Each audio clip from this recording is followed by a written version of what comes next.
कितने बजे तक सारे नंबर्स आए रात में?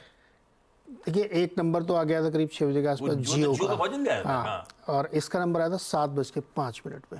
हाँ, ठीक है फिर तो नहीं, बहुत अच्छा हुआ। 7:30 तक हम लोगों ने उसको कवर किया, आधा घंटा। हाँ। फिर अपने हम नॉर्मल मार्केट वाले शोज में गए, फिर आवाज लगे, तो मतलब कोई शो डिस्टर्ब नहीं हुआ, एकदम बहुत सही समय पे 7:05 पे आया। बढ़िया कवरेज हुई। नंबर्स कैसे लगे? नंबर्स देखिए बहुत बढ़िया। मैं हमेशा ये कहता हूँ, रिलायंस को 15-20 साल से मैं देख रहा हूँ, कवर कर रहा हूँ। ऐसी जायंट कंपनी के रिजल्ट्स को ना आप क्वार्टर क्वार्टर के साथ साथ ईयरली देखिएगा आप, जो कि ईयर एंड क्लोज किया है। ऐसी कितनी कंपनियां देश में हैं जो 10 लाख करोड़ का रेवेन्यू क्लॉक कर रही है एक साल में, और प्री टैक्स जो है प्रॉफिट 1 लाख करोड़ का बन रहा है। मतलब आप टैक्स एडजस्ट कर लिए तो 80,000 करोड़ का प्रॉफिट एक साल में बना रही है। ऐसी कंपनियां बहुत कम हैं। लेकिन क्वार्टरली बात कर लेते हैं, क्योंकि हम लोगों ने जो क्वार्टरली देखा तो 2,36,000 करोड़ का, 2 लाख प्री टैक्स देंगे 64, लेकिन एडजस्टेड 2,36,000 करोड़ का रेवेन्यू क्लॉक किया। 19,000 करोड़ का प्रॉफिट आया है। Retail, oil and gas, Jio platform, सब की तरफ से बहुत अच्छे नंबर। अभी उन्होंने जियो का जिक्र किया, तो आप जियो देखिए, मार्च इंडियन क्वार्टर में एबिटा 12.5% की ग्रोथ दिखा रहा है। 14,500 करोड़ का एनुलाइज बेसिस पे 60,000 करोड़ का तो एबिटा बना रही कंपनी, और 5500-5600 करोड़ का प्रॉफिट दिया इस क्वार्टर के अंदर ही कंपनी ने। आरपू 182 रुपये, 181-70 पे फ्लैट रहा। उसका रीज़न था कि पिछले क्वार्टर में कोई टैरिफ का चेंज नहीं हुआ। अब शायद आने वाले समय में टैरिफ भी आप देखेंगे। 5G नेटवर्क में लीडिंग पोजीशन है, और सब्सक्राइबर एडिशन देखिए आप, इस क्वार्टर के दौरान जो है 1 करोड़ ग्राहक जोड़ लिए इन्होंने। अब बेस कितना बड़ा हो रहा है, पूरे साल में 4-4.25 करोड़ तो ग्राहक जोड़ लिए इन्होंने, तो काफ़ी बेस बड़ा हो गया है।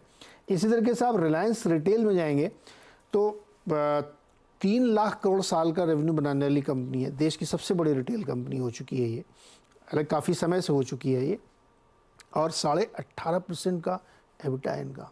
इस तरह के नंबर कंपनी यहाँ पे शो कर रही है। 18,500, लगभग 19,000 स्टोर्स हो चुके हैं पूरे देश में। इस क्वार्टर में 550-600 स्टोर खोले उन्होंने। और जो सबसे इंटरेस्टिंग फिगर जो मैं बार बार अंडरलाइन करूँ, ध्यान रखिएगा, 30 करोड़ रजिस्टर्ड ग्राहक हैं इसके, जो आने वाले समय में आपको जियो में फ़ायदा होते हुए देखने को आपको मिलेंगे। तो ये हमेशा ध्यान रखना चाहिए। O2C बिजनेस में 42-43% ग्रोथ थी। उसका कारण था कि 30 MMSCMD गैस प्रोड्यूस हो रही है KG-D6 से, और साथ ही क्रूड प्राइसेस बहुत ऊपर गए हैं, तो रिफाइनिंग मार्जिन का बहुत मस्त बेनिफिट इनको मिला है, तो इसका भी फ़ायदा इनको होता हुआ दिखा है। तो चारों पांचों सेगमेंट जहाँ पे कंपनी काम कर रही है, सब में बहुत ही बढ़िया थे। और रिटेल के अंदर एक FMCG पार्ट है। केवल एक छोटा सा कॉन्टेक्स्ट जो मैंने सुबह बताया था, आपको बताता हूँ। 3,000 करोड़ का रेवेन्यू है FMCG का। 30 साल से इमामी धंधा कर रहे हैं, 3500 करोड़ का साल का रेवेन्यू है। ये 1.5 साल पुरानी कंपनी है। कॉलगेट 70 साल से काम कर रही है, 5500 करोड़ का रेवेन्यू है। ये साइज़ इसलिए कहते हैं कि रिलायंस को हमेशा बिग पिक्चर में देखिए, साल भर में देखिए। ये 1.5 साल पुरानी कंपनी के FMCG बिजनेस का 3,000 करोड़ का रेवेन्यू है, और 400 करोड़ का खाली कैंपा कोला बिका है। This is the size and number of Reliance. तो इसलिए रिलायंस को हमेशा एनालाइज बेसिस देखना चाहिए। बिल्कुल ठीक। ऐसे ही जो दिग्गज ब्रोकरेजेस हैं, अपफ्रंट मेंशन हुआ था, हाईलाइट शेयर कर देता हूं। बर्नस्टीन कह रही है आउट परफॉर्म का कॉल, 3160 के लक्ष्य है। Q4 का कंसोलिडेटेड इबिटा हमारे एक्सपेक्टेशन से 20 बिप्स का बीट है, और रिपोर्टेड डेट $14 बिलियन की साल दर साल 8% का डिक्लाइन है।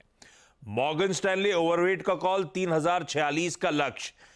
Earnings slightly beat to our estimates, और मल्टीपल कैटलिस्ट हैं यहां से रीरेटिंग के लिए अक्रॉस वर्टिकल्स, क्योंकि कंपनी अपनी 4th इन्वेस्टमेंट साइकिल से अब एग्जिट कर रही है। और जेफरीज बाय का कॉल, 3,380 का लक्ष्य।